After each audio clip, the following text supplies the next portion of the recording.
ललिता अष्टोत्तरशतनामावलिः।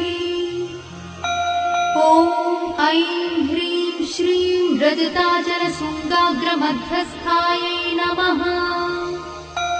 ॐ ऐं ह्रीं श्रीं हिमाचलमहावंशपावनायै नमः। ॐ ऐं ह्रीं श्रीं शङ्करार्धाङ्गसौन्दर्यशरीरायै नमः। ॐ ऐं ह्रीं श्रीं लसन्मरकतस्वच्छविग्रहायै नमः।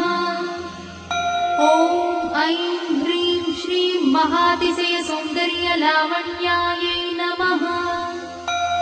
ॐ ऐं ह्रीं श्रीं शशाङ्कशेखरप्राणवल्लभायै नमः। ॐ ऐं ह्रीं श्रीं सदा पञ्चदशात्मैक्यस्वरूपायै नमः।